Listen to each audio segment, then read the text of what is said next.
Welcome to the Top Knot Squad, a podcast for the mom, parent, or woman who doesn't exactly fit in, but loves hard anyway. Hosted by Naya, Adriana, and Alexis. 3 friends passionate about their beliefs And unafraid to speak their minds. Are you ready to laugh, be vulnerable, and keep it real with us? Top knots are not required. Hello, welcome. On today's episode, we're going to be talking about postpartum sex and body image and just kind of all the ins and outs of what that feels like after having a kiddo or kiddos. I know I'm almost 6 years postpartum. And I think it's an issue outside of just that first year postpartum too. So we're going to discuss that. Bring it down. Go right in. It's like Salt, Peppa, and Spinderella in here. I feel like some of our listeners might not get that reference. That's okay. I'm like, I didn't get it. I'm just smiling real big. Who? Yeah. I know. Right? Yes. So what do we have to say about this? Okay, well, how about really quickly we'll go over our postpartum age. Yes. Oh. From the last child or from the first? Both. We'll do both. Okay. Since we all have 2. Go ahead and do both. Well, Rowan just turned 4, so I'm 4 years outside of that. Mm-hmm. And then Rory he'll be 6 in November, so. Jack is going to be 5 in January, so almost 5 years, and then 1 year with Galen. Yeah, you're in it. I'm in it. You're in it. My oldest is going to be 8 in December, so 8 years out from him, and my youngest just turned 4, so 4 years out, I guess technically. I don't know. But you don't have a problem because y'all have it on your calendar. I know. Yeah, Let's talk about that. Talk about that. Wait, am I allowed to say that? Yeah, Sorry. no, it's totally pertinent. I actually kept the screenshots of it. So last week, my husband sent me a calendar invite for sex. And it was initially just for like that Sunday night or whenever it was that he sent it to me. But then Friday night. Was it Friday night? I remember. It's going to be a hot Friday night at the Weber house. But he sent it to me, and I think I ended up falling asleep with the kids or something because it didn't end up happening. And then he edited the invitation and made it say every day, so it would be on our calendar. And his reasoning for that was he reads Reddit a lot. And if you're not familiar with Reddit, they call it like the front page of the internet. And so he read somewhere on Reddit, like some relationship or some parenting forum on there, about how scheduling it and putting it in your calendar kind of like forces you to think about it. Mm-hmm. And I get that strategy. I totally get it. But I was like, I thought it was funny when he sent it to me the first time. And of course, I took a screenshot and sent it to Alexis and Adriana, as one does. And then when I thought that was kind of humorous. I was like, haha, okay, yeah. And then when he changed it to every day, and I was like, I don't like that. Like, that's not okay. You don't get to dictate. This is a two-way street, friend, and he doesn't get to dictate it. But yeah. I've told clients to schedule it. Sorry, yeah. No, it's okay. I shared that with Steven. I'm sorry, I had to. Okay. I was like, look at this calendar that Naya and your lover. I just forgot his name right now. Dave, right? My lover. Your lover. Just anyway. My husband and my lover are the same. It's not 2 different people. Not two. I know. Let me clarify that. But I think like 2 days later, he made mention of it. And of course I had to, jab, and I was like, it needs to go on the Google Calendar. You need to send me an event invite. Yes. I'm sorry. We have a shared Google Calendar, or Dave and I have access to each other's calendars, obviously. Yeah. And then so we can share things like that and put, birthday parties and parent conferences and sex on there, I guess. Yeah. I don't think scheduling it is a bad thing. It is something I've told clients to do, because especially if you're going to try to do it in that first year, you're sleep deprived. Oh yeah, for real. Yeah. Sometimes that's the only way it can happen, just based off life and what's going on. Yeah, absolutely. And like I said, even if it doesn't happen, at least you're thinking about it, because you will see it on your calendar and you'll be like, do I want to do it tonight? Have I had a good day? Yeah. Am I feeling it? Am I feeling it? Am I feeling myself? Yeah. Sometimes that's part of it too. Like if I feel yucky or gross, or if I know I've been eating unhealthy and I'm feeling a little bloated, then I'm not going to want to have sex. Like, I feel gross. How can you want me? But, No, I liked it too, because it was like consent. Yes, exactly. I think we talked about that. Said, do you accept this invitation, yes or no? Yeah. But I will say that consent has to be constantly given. So even if you checked yes, just a small aside. Mm-hmm. No, I totally agree. In the moment of your scheduled sex time, you would still have to give consent again. Yes. That yes that you clicked a week ago doesn't count. Exactly. That night. Thank you for saying that. Yeah, that's so important to know. Because I think a lot of times as moms, or just women, we're in this, we kind of settle for what we feel is the norm for a marriage, for a relationship, when it's not. Just because you're married doesn't automatically give him access to you and your body. And I think sometimes we feel we owe them, especially if you weren't intimate while you were pregnant because you didn't feel it, or, you couldn't because the doctor restricted it. Exactly. Yeah. And I feel really bad sometimes. I talked to my sister a little bit about this, and she was in a really toxic relationship that ended pretty much within 4 months after her last baby. And I was talking to her about it, and she said that literally within a week after having her third, she's under 5 feet and she had a 9-pound baby naturally.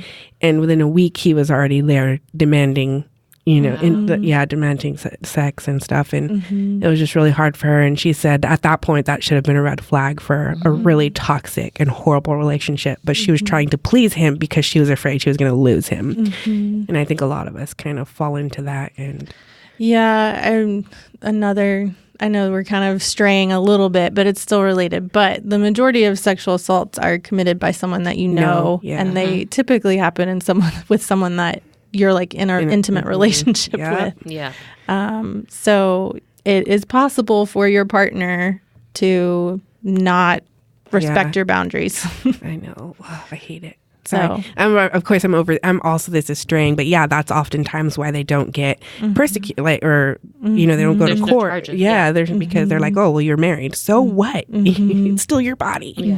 Anyway, sorry. But so, also in talking about, how she had sex one week, I was kind of curious, and I did ask a few other women at the Hive, which I didn't record, but when the length of time after, baby. And I wanted to mention that the answers I got were really, they really varied. And I want everyone to know that that's okay. I think that's really important. You don't, like when they give you that 6-week mark, that doesn't mean, okay, 6 weeks, you got to go. If it's 6 months, if it's a year, sometimes it takes a long time. I have a good friend who went through a dry spell for about 15 months after her youngest was born. And he was, the conception of the last baby was not done on purpose. It just kind of happened. And so she was extra paranoid that something would happen and she'd get pregnant again. And so that fear of having a third baby, especially when the second one wasn't expected, I think really kept her from being intimate with her husband. I mean, I know she told me point blank, like, I'm afraid I'm going to get pregnant again if he looks at me the wrong way. And then that's it.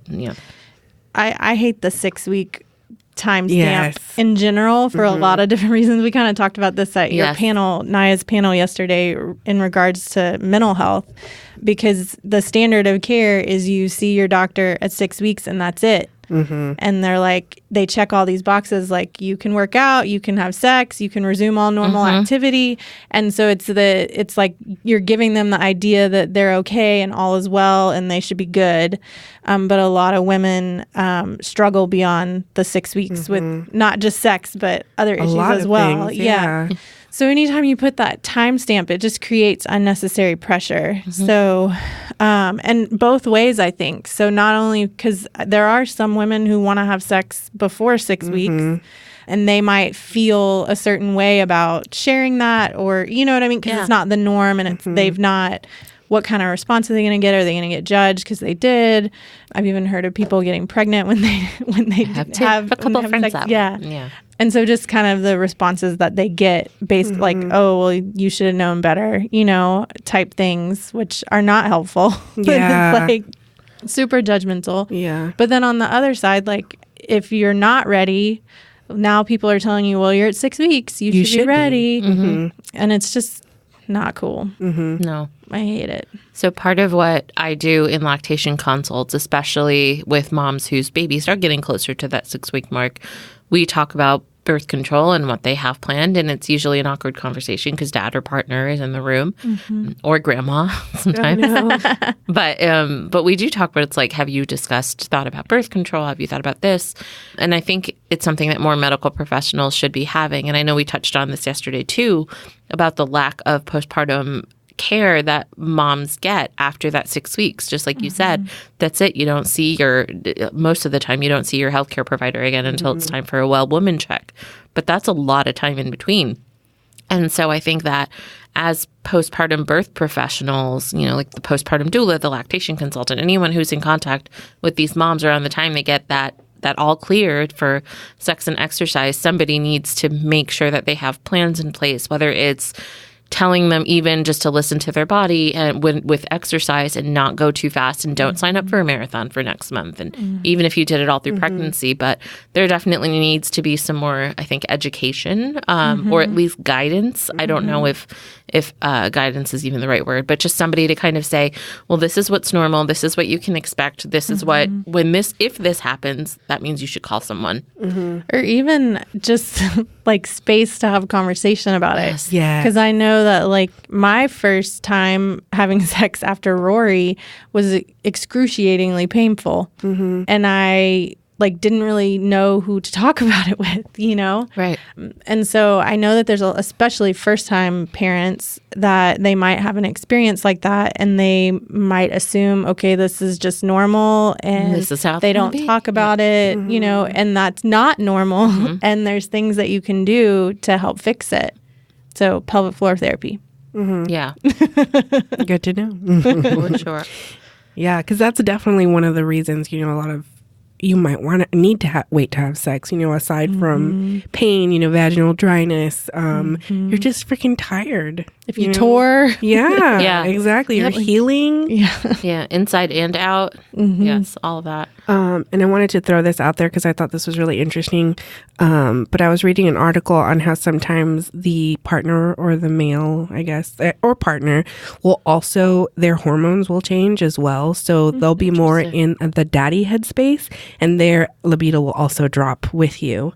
Which I thought was really interesting. That is very Yeah, because, I'm not completely open about this, and this is awkward for me, but that's kind of what happened with Stephen and I. We both were in this headspace where we were not thinking about that because, I went back to work too quickly, and he was starting at a new job and he went on a business trip right away too, and he works across town, so he was gone for 10 hours a day. So we literally were two crossing ships, and we still are.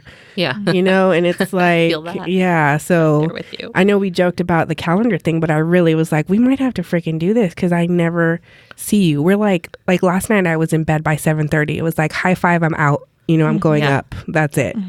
We just don't see each other. So yeah, I thought that was really interesting and I think that made both of us feel better too. When I told him about that, I was like, did you know that you get your own set of daddy hormones right after? That kind of, because you do. In our culture, you're kind of set to feel guilt for not having sex like rabbits, and if you don't, what's wrong with the relationship? Something must be wrong. Exactly. That's what I was going to say is intimacy is so much more than penetration. Sex. Yes, exactly. And so since you mentioned hormones, can we talk a little bit about postpartum hormones and breastfeeding? Because that's yes, that's another my thing. So, and I have a lot of notes on this because this was the talk that I'm doing this weekend at the Birth Texas Convention. So after birth, your estrogen and progesterone levels decrease while your prolactin and oxytocin levels increase. Prolactin is the hormone that helps with milk production. Prolactin stimulates your breast to produce milk, while oxytocin helps with the milk ejection reflex or letdown. But basically, you need a lot of prolactin. Your prolactin levels are really high anytime that you're lactating. And the high prolactin levels are actually inhibit the secretion of FSH, which is follicle stimulating hormone, and that impacts ovulation. So it can help suppress ovulation, which helps prevent pregnancy. But then part of it is also because you have very low estrogen and progesterone levels, you're not ovulating. You don't get those hormonal bursts where you're must reproduce, and your ovaries are screaming at you because you're not ovulating. But that drop in estrogen and progesterone is what leads to the vaginal dryness, and it leads to that uncomfortableness. But what I find really interesting about all of this is that it's interesting to me because it seems like it's like Mother Nature's way of helping people space families. Mm-hmm. I don't know. I'm not putting that together very well. Sorry. Yeah, like with family spacing. So breastfeeding can be used as a form of a birth control, but it has very, very strict rules. Like baby has to be under 6 months. Baby has to be fed through the night. There can be no pumps, no pacifiers, no bottles. So baby is fed on demand, around the clock, day and night. You have to sleep in close proximity with your baby. What's the effectiveness? It's actually, it's like 99%. Yeah. But it's similar. It's very, very hard to abide by all those rules, especially because we live in a culture where moms go back to work so quickly afterwards, or there's trouble with breastfeeding and you have to introduce bottles and pumps and all of those things. So I know a lot of people talk about using lactation as a form of birth control, and it is valid, but for a lot of women, it doesn't work. And so that's why as lactation consultants, we need to talk to them a little bit about like, do you have anything planned? Are you going to use barrier methods? Are you going to get an IUD? Like what's going on? So, but I just wanted to talk a little bit about that. And so it's very normal for moms to kind of have all of their needs for affection met through breastfeeding, only because, and it's not necessarily like a sexual kind of need for affection, but it's just loving on a baby and touching a baby and that skin-to-skin contact that you get. It's very normal, but that can often leave a decreased need to seek out their partner for pleasure or for affection. Oh, I felt so overtouched. Yeah, I was too. I totally was. So actually and my husband, if he's listening to this, might kill me for sharing. Actually, he's probably going to kill me for a lot of things in this episode. Mine too. You're making me think of something else. But after my oldest was born, we had a lot of breastfeeding troubles. Excuse me, sorry. We had a lot of breastfeeding issues. And so for Christmas that year, he bought me lingerie. And I opened up the box and I saw the lingerie and I was so pissed. I'm like, what the fuck? This baby isn't even 2 weeks or barely 2 weeks old and you're buying me lingerie? I'm not ready for sex. Blah, blah. And I flew off the handle, clearly, like a postpartum rage. And he was like, no, that's not what I meant at all. I bought this for you because I want you to know that despite all of the issues that you have and all of the changes that your body has gone through, I still find you incredibly beautiful and sexy and blah, blah, blah.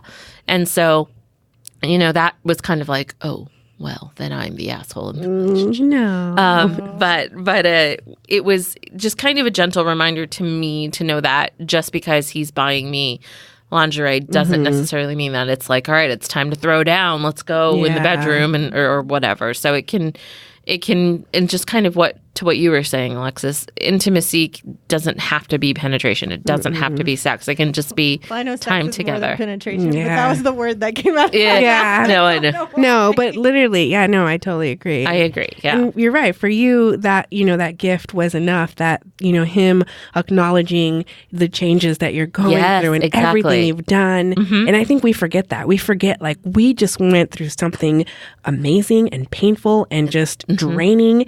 But it's really great when they can help remind us of that. Exactly. Yeah. And I know, like, for me, that was a really big thing because you could, with Steven, it was just this, like, love and passion in his face of just, like, you did this for us, which I really, I've always appreciated that because I have a horrible habit of being like, I need to keep going. I need to do more. I need to keep succeeding. I need to be perfect. And him reminding me, like, you just did this, like, slow down was a really big and important thing. So I think in that line of conversation, it's so important to try and be honest with each other and talk to each other and maybe discuss, how you guys can form some sort of intimacy together that's not like, sexual. Right. Just massage, or even if massage is too much, because I'm not a big massage person, but just holding hands or just cuddling, like watching anything. TV together, whatever. And like for you, like the gift, that was something that was really sweet. And gifts are my love language, so that was like, especially after you explain that. Yeah, this is the thing that Ben will kill me for saying is he's a boob man. Hey, boobs. Ooh. I'm like, me too. But when I was breastfeeding, like I was just like, get the fuck away from them.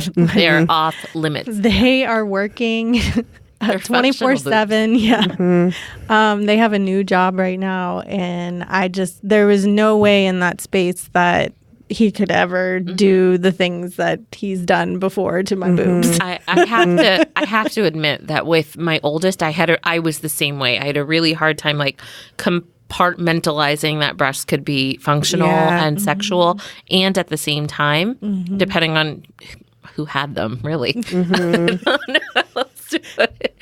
But one thing that a lactation consultant, actually with my oldest, one thing she told me that I had no idea is, we talked a little bit about postpartum hormones, and oxytocin is that hormone that helps with milk ejection reflex. Oxytocin is also the hormone that is released after you have an orgasm, and it makes you feel warm and fuzzy. So typically, if you have an orgasm while you're having sex and you're lactating, there's a good chance that you might leak. And so just her telling me that ahead of time was like, oh, that's really kind of funny and kind of weird. And so, the first time that we did end up having sex and I did have an orgasm, I made sure to either leave my bra on or just, made it less awkward for me. And then there were definitely times like afterward where I didn't have a bra on. And after I was like, oh my God, did I leak all over you? He's like, just stop. Just chill, fine. I'm just happy to be there. It's okay. I don't care if, he's like, leaking milk that's really nothing at this point. Yeah. Like, really? Yeah. There's other things leaking. I know, right? Exactly. He's like, it's not the bodily fluid I'm concerned about. Yeah. You're making me think of this one time I was majorly engorged and I got in the shower and they just were like rockets. Like they just were like released. Yeah. And I started screaming for Ben. I was like, look at this thing I'm doing. I was really proud of it. There's a picture of this fountain in Italy somewhere, and it's like this woman, and it's just literally the water comes out of her nipples, and it's just it's so funny. Yeah, you're like truth right there. Yeah, right there. Truth. Yeah. She's having an orgasm. Yeah. We asked on social media if women wanted to share about this topic. Should we read a couple? Yeah, let's do it. Okay. What did we ask first? What was the question? Oh, we just kind of introduced the topic. We said we have some hot topics to unload. We'll be talking all things postpartum sex and boobs and bodies and the changes we experience with intimacy and parenthood. What do you hope to hear? Comment below and we might give you a shout out on the podcast. So I don't know if that's consent to say their name. Maybe I should just leave it anonymous just in case. The first name, maybe not last. I don't know. I'd leave it anonymous. Yeah. Okay. Well, we won't, just to be safe. If anybody is really curious about who said what, they could they can find the post and read it, but who's going to do that? So one listener said, I think it's good for moms and partners to understand there is not one normal, and if you don't want to have sex, it's okay. Whether it's due to low libido or an underlying physiological reason, many people experience difficulties after baby. Hi. Sorry, I was Instagramming for a second while Alexis was reading. And then one other reader said, great topic, something we should all talk more about. It's okay to give yourself more time if your body isn't ready or emotionally you aren't there yet. Just make sure to have an open conversation with your partner. Yes. Amen. Yeah, I think that kind of gets to that point that we're making about intimacy is so much more than a physical process. Even just like having a conversation with your partner, I feel like I've had, who told me that? Someone. If this person is listening, I'm sorry that I'm sharing this, but it's anonymous. They said something about what gets them going is like having like an intellectual conversation with their partner, and that after baby they weren't able to have like that was impossible. Like their conversations were 2 seconds long and nothing interesting. And so she said the first time that they had like this in-depth conversation, she was like ready to have sex then. Like that was what did it for her. Let's go. So anyways, I don't remember which friend shared that, but you're on my podcast now. Yeah. Yes. And you're right. Whoever wrote that it's so important to have more discussions like this because admittedly, when we decided to do this, I was not jiving with this topic. I'm pretty private, I guess. I don't know. I just wasn't comfortable with it. And I decided I'm going to do a ton of research because I felt really ignorant on all of it. So I did a lot of reading. And another thing I came across that kind of goes with the being honest with your partner that I had never thought of was giving the, I guess, non-nursing, non-breastfeeding, or just the partner the okay to, and that's only if you're okay with it. Some people aren't okay with this, but giving them access to check out porn and to get themselves off. Right. I never would have thought of giving someone that permission. I would have just been like, to go do it. Like, why wouldn't you do that? You know, if I'm not getting you off, you know, figure it out. But I think that is really important if you think about it, to give them that access to let them know, hey, I'm okay with that. Like, if you need to go get yourself off and check out porn, do it. You know, so I read that and I thought that's actually kind of an important thing to share. You know? I think that's good to set the expectation both ways. So yes. like to have the conversation ahead of time and be like, look, this basically for both sides to know this has nothing to do with you. This is just the stage we're in and this is what we're okay with.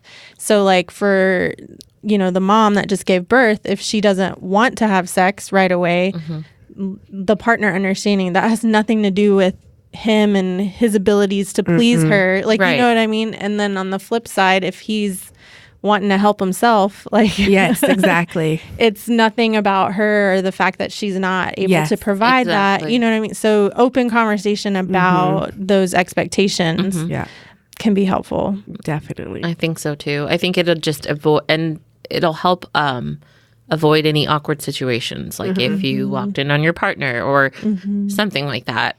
But I think just setting those is, I agree. I think it's a conversation worth having, especially if you want to get through this period with your partner and have realistic expectations of what you can expect and what he or she can expect. I feel like we should say more about body image. Me too. Can I add one more thing about postpartum sex? A friend of mine sent me a couple text messages about this, and she told me that she literally had to just decide to schedule sex, and they both thought it was weird, but it finally got the ball rolling. She said, and we picked a day that we would just do it no matter what, and it was super awkward, but it opened a door to more. And she said, the more sex you have, the more you want it. So the opposite is true too. The more time that passes and you haven't had sex, the less you want it, and it feels extra uncomfortable and awkward. And she said, it's just like working out. I can see that. And I can see that. And I think that's a really good point too. That's something to remember. And I think it's also important to have that conversation with your partner. It's like, okay, well, if we're not having sex, how can I show you that I love you, that I appreciate you, I'm grateful for you, whether it's, you know, cooking them dinner or letting them sleep in on the weekend, whatever it is, just those little ways to show that your partner, that despite this birth of a new baby and this new baby being in the family, they are still your person, your go-to person. Yeah. That made me just think about something my doctor told me, because I did end up asking my doctor about painful sex, and she said that I likely had a lot of scar tissue from my tear. Okay. And that essentially the more that we practiced, the more that would like get better. Resolve. Yeah.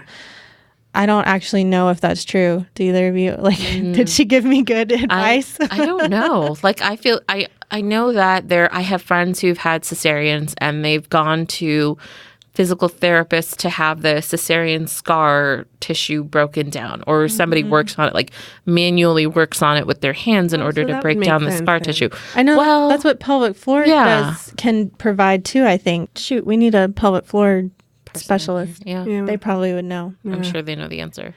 If you're a pelvic floor specialist and you're listening, send us a DM or an email and let us know. I know someone here, so we'll include her info in the show notes. Yeah. Okay, cool. That's great. Before we go on to body image really quick, we did ask someone at the Hive their opinion on sex after baby. Yeah, and you'll get to hear the recording here in a minute, but I did want to sum up really quickly kind of what she says. But she also did mention, you know, the time period that you do wait afterwards and how much, and this was her first baby. She has a 7-month-old, and she did wait a little longer because they left placenta inside of her, which is so crazy. So even when you do get that 6-week marks, you know, you might go in and something might happen where you still can't. So, but she was pretty honest with her partner, and she did approach him, and they did have a conversation. And I did explain to her afterwards what I said earlier, in that she said that he, really just not got off, but he found that attraction and that passion for her in seeing her be a mother to their child. And when she said that, and I told her, I stopped recording, and I was like, just so you know, that's really valid. And she's like, really? Because I felt like that was a bunch of bullshit. I was like, no. I was like, because he might actually legitimately be okay with that, because, and I told her the whole thing about the daddy hormones and how their libido might drop too. And because he gets into daddy mode, where he's completely okay watching her be the nurturer and be there as the support, So she felt better about that. But yeah, you guys will be hearing that little recording. It's a little clip. It's pretty short. Kai is how many months? 7? Yeah, almost 7 months. Okay, so did you guys wait the recommended 6 weeks postpartum or did you wait longer? Yeah, we waited longer. We waited about 8 weeks before the first time because I didn't feel the last thing that I was doing. Like, I was hit with postpartum pretty difficult. Like, it was pretty rough. And the last thing that I really wanted was sex and intimacy. And I was just so overwhelmed with being a mom that it consumes you completely. Yeah. So sex was pretty much the last thing on my mind. Were you and your partner open about that? Like, how you were feeling the whole time? Or did you try to deal with it on your own? I tried to deal with it on my own. It wasn't, because to me it wasn't an issue, and he wasn't really pushing for it. He gave me my space. And so he was good about not pressuring me or anything like that. And I didn't show him that there was an issue or really come to him that there was an issue. And it really wasn't until probably about 4 months in where I told him, this is what I'm struggling with. Because it's still not anywhere near where it was before we had a baby. And the lack of intimacy was really affecting me and my self-confidence, because you have your mom bod and you have like you have all your hormones and your postpartum hair, and all of it just kind of, it wrestles with your sense of identity, right? And so I came to him about 4 months in, and let him know, like, hey, this is what I'm struggling with. And he gave me the answer of, it's not that my sex drive is lower, it's that my satisfaction is from watching you with our son. And then we'll go ahead and go on to body image. Can I add one more thing? Yeah. I know. Sorry. No. It's okay. We didn't talk as much about this episode as we should have probably. One thing I wanted to talk about, I know we're focusing more on postpartum intimacy and sex and body image, but let's talk a little bit about pregnancy sex, because I feel like this is something that happens a lot and it doesn't really get talked about. And so when you're pregnant, you have increased blood flow to your uterus, to your genitals, and all of that. And so that can lead women to feeling, extra amorous, I guess. I was on pelvic rest and also bed rest at home for nearly half of my pregnancy. And it was awful, because I would have these incredibly vivid sex dreams where I would have an orgasm in the dream, and I'd wake up and I'm like, oh God, no, stop. Because I thought the cerclage I had in and everything was nuts. So when when I was finally cleared, we did have a lot of pregnant sex. And let's be honest, it can be really hard to find yourself attractive, especially at the end of pregnancy, when you have a hard time getting up off the couch, or you're constantly going to pee because baby is jumping on your bladder, or, headbutting your bladder, really. All of that stuff. But for whatever, maybe it's because I couldn't do it throughout my whole pregnancy, or nearly my whole pregnancy. I was just ready to go. And then after I gave birth, I was counting down, like I had it marked off on the calendar. And that is a stark contrast to where I was the first time around. Anyway, my point of all of this is just to say that it can be different for you, even from pregnancy to pregnancy, where one pregnancy you just don't, you don't want to be touched, and postpartum that you feel the same way, and then the next pregnancy you've got the date marked off on your calendar, kind of thing. So there's no normal, I think, with postpartum intimacy, and I know that that's something that we wanted to really emphasize, that there's no right way or wrong way to have sex after you've had a baby. Yep. Yeah. Okay, sorry. That's all I wanted to add. No, that's good. That's super important. Body image. Oh, yes. Let's unload that. There's a lot to unload with that one. Where do we begin with that? Because I feel like that could even kind of be a trigger. I feel like I can actually start with that. Yeah. So if you follow me on Instagram as Jack's Mom in Austin, I've definitely been trying to work at body image. I probably don't have the healthiest body image, and I want to change that because I have 2 children, and I want them to appreciate all body types and to love themselves and to love all body types. So I'm definitely working on that. But I will say that a lot of times, not only is it difficult after you've had a baby because your body's completely different. For me, my body actually didn't really change. For both pregnancies, it literally stayed exactly the same. So, but I'm also not super thin, so maybe that's part of it. I also didn't, a lot of the normal pregnancy or post-pregnancy things I didn't go through, like sex was not painful, didn't change at all. After Jack, actually with Galen was awful, but after Jack, I remember, and for those of you who have not had a baby and no one's told you about this, after Jack, you're going, or after your first child, you're going to, or second, whatever, you're going to have to go to the bathroom. After you have a Jack, after you have a baby, you're going to need to go to the bathroom. You're going to need to pee and you're going to need to poop. And the nurses are going to make a big deal. I was very naive and had no clue why they were making the biggest deal.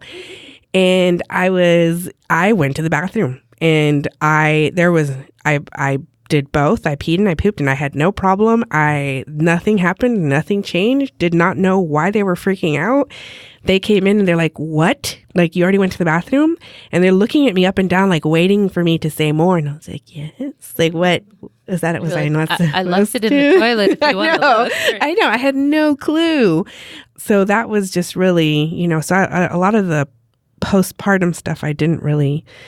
Mine was the opposite. Yeah. Poop was terrible. I was terrified of it. And then because I also tore, and I think that was part of it, like it was stinging. Like I remember, I have vivid memory of my first poop after Rory, and I'm like in the bathroom grabbing the wall, and I'm like, it's coming. Like it was like having another baby. Like I was just like, and I was like, no, stop, ring a fire. But a different one. Yes. Like it was. So, man, that's awesome. Yeah, I know. But there was a lot that I had like the placenta, did not know I had to deliver that shit. So I was like, wait, what? I didn't know about fundal massage. I was like, what the fuck is this? Yeah. So after my second, I ended up having placental retention as well. And it ended up being a secondary lobe. So it was sizable. It was like probably softball, maybe a little bigger. But I thought it was like a prolapse, bladder, or my uterus or something was falling out. And oh my gosh. Yes, we ended up. I won't. We'll talk about that. No, after, you can talk about it. I'm a wimp. It was horrific. Like it didn't hurt me, but the fact that there was something coming large hanging out of me at like 4 days postpartum, I didn't know what was going on. Oh, that's terrifying. And so my first postpartum poop, I thought I was gonna like shit out my uterus. I mean, like, because I didn't want to force it. I didn't want to, you know what I mean? Like, I didn't want to bear it down, and everything was still sore after having a baby. And so I don't know. It was horrible. It was awful. Well, back to body image. So this all goes to. So we've all been there. We all have war stories of body image. You made me think of something when you were talking about, you have kids and you want the message to be different for them. The one thing I thought of is that body image is not just a woman's issue. No. So I know that this is something that Ben struggles with. Sorry, Ben, I should have asked you before I said that. But then also, it's so hard to change the script because, for example, recently our kids were messing with Ben's belly and they were like, "Dad, you have such a squishy belly." And his reaction was, "That hurts my feelings. I wish they wouldn't have said that." But what that communicates is that saying that is bad. You know what I mean? So it's so hard in the moment to think of the right thing to say to change the script so that they're not then getting the message that this is bad, because that wasn't a bad thing. No. So anyways, you made me think of that. Yeah. Sorry, Ben.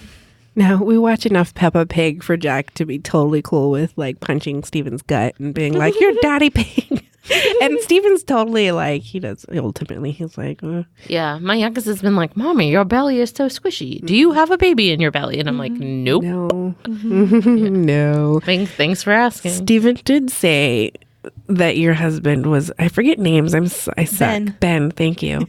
Lumberjack. The lumberjack. Yeah. I was like, right. Because that's how I introduced him. And he's like, "Man, that's like a beast of a man. He's huge." I was like, right? It's a giant. He is a giant. A jolly green giant. My friends call him Gentle Ben. Yeah. I guess I didn't picture him that giant. He's really big. I was like, wow, you're so tall. How is it up there? He's 6'7". Holy ball. I didn't realize he was that tall either. That's so tall. Anyway, body image. But it's even a struggle for me. Like, I know oftentimes when I'm getting dressed, I don't even realize how much Rowan is watching me. Yeah. And I've been working really, whereas in the past, I might take something off and be like, "Oh, I look fat," or whatever. So I work really, really hard to, when that's happening, I might be thinking that inside, but I work really hard on whatever I'm doing on the outside. Like, "Oh, I want a different color," or whatever. You know what I mean? Like, I'm trying to change my language because they're hearing that, and that message of why we feel that way about ourselves is deeply ingrained. Translated, yeah. And the message is going to be carried on if we're not actively working at shifting it. Totally agree. But on that, I was going to add earlier, so it does go in the vein of that conversation. It was really hard for me to make that switch, and because I hadn't, like I had said before, I hadn't realized I had a perinatal mood disorder. And when you have those, there's a lot of poison coming in, and you just really can't shift, how you think, and you're just so negative on yourself. So keep that in mind when you are, listening to us and you're thinking, when you're trying to change your perspective on body image. Because I do that. I'll listen to podcasts and be like, why can't I do that? They're telling me exactly what to do and how to change this thought process, and I'm not doing it. But a lot of times it can be something else, preventing that. And for me, it was definitely that, because once I did get help and once I did get medication, it completely changed. Like my perspective on everything changed a lot, and I didn't realize that my problem was that big until I got that fixed or corrected. So do keep that in mind, because if you're having all that negativity going in and all that poison and all those horrible thoughts, it doesn't do anyone good. It's not going to do you good, your partner, your children. It's just not, So yeah. Anyway. No, that's a good point. What did you guys do, or what do you guys do? I know you say that you try to reword, things on body image. Not that I don't fuck up. Well, yeah, we all do. Yeah, it's constant work. Yes, definitely. We try to pretty much do the same thing. Instead of saying, "Oh, this makes me look fat," it's more like, "Oh, I don't like these jeans," or "I think I'm going to try this color on instead," or whatever. But we work really hard not to say the word, to say fat, like it's a bad thing anyway, or to give it a derogatory term. Yes. But it's really hard to impart that on family and on other people who also influence our child. So actually a couple of years ago, my oldest was like, "Oh, so-and-so," and he named one of my friends. He's like, "She has a really big belly." And I was like, and I know he was pointing that out as an observation, but I had told him, I said, you can't say it that way. And he's like, "Why?" And so I thought about it, and I said, because she may have a big belly, but she may not like it. And so we have to be respectful and remember her manners, or I'm sorry, her feelings, and think about how, not her manners, her feelings, and think about how our words could make her feel. And so I could literally like see the gears going in his head. And I was like, can you tell me something else about her? And he's like, yes, she has yellow hair. And I'm like, she does have yellow hair. That's great. And so, you know, just trying to find a, like, just trying to, like you said, change the script and flip the script is challenging. And I am not perfect at it either. Yeah, well, media doesn't help either. No. So, No. And not just like children's shows, like have language and like scenes where they're talking badly about the way someone looks. You know? So even if we're changing the message at home, like they're still going to get the negative message. And so trying to counteract that too. I think that was a good response, Naya. Yeah, thank you. Yeah. No, it's true. And another thing that I started doing is changing the people that I follow on social media, because I found that I get a lot more courage and a lot from just watching other women that are plus size or that just have different body types, and they're posing in a swimsuit, and I'm thinking, oh my God, I've waited this long in the summer to wear a swimsuit because I kept telling myself I'm going to lose weight or I'm going to look better, I'm going to work out, and then I'll buy a swimsuit, which is so stupid. Because then I see these women that are wearing a bikini and they're totally rocking it, and I'm like, get over it, So I think that definitely helps too, changing. I think so too. Yeah, it's almost like just as we want to change the script for our kids, we need to change it for ourselves first. I totally agree. No, I went through an Instagram purge not that long ago, and like anybody, it was like I KonMari'd my Instagram. Anybody that did not bring me joy, I just unfollowed. Yeah. I told that to a client recently. We were talking about, this will lead into our next episode. We're going to be recording about mommy groups, but she was talking about how it's so like depressing because they're just the perfectionism, and like how she'll see people doing things and maybe she's not doing enough, blah, blah, blah. And like, one, I think just cutting out social media is helpful. Yes. But two, what you did, Naya, is you can also change who's in your feed. Like you can be in control of that too, you know? Yeah. Which you also want to be careful of not putting yourself in a silo. But no, it's true. It's very true. More to consider. But it's really important, especially for me, that's part of my job is social media, and I have to make sure I post things daily. And so I really had to put that in perspective and think, okay, how do I change this so this is healthier? Because this is not healthy right now. Yeah.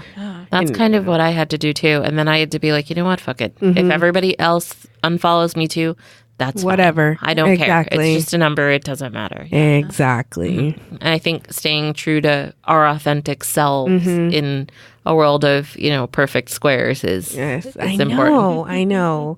Which I have so much to say on that. I know. And maybe that should be another time. I know. Seriously.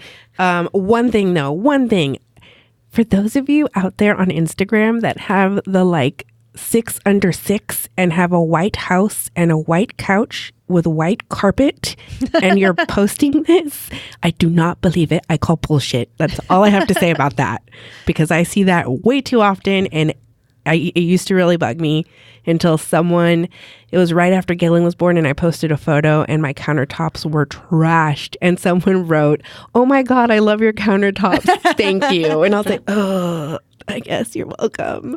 So I realized, so you can't. You just can't. That's you have a 2-month-old and a 1-year-old and a 2-year-old, and how? Yeah, it's impossible. The only time they go into that room is for pictures. It's got to be it. It's under a lock and key. I know. All those pictures are on a white poster board. Yes. Like they're not. Yeah. Yes, they're not real. Cool. So that's it. Well. Should we wrap up? Yeah, I think that's it for this episode. Our next episode is on mommy groups, so we'll be talking a little bit more about social media. Yeah.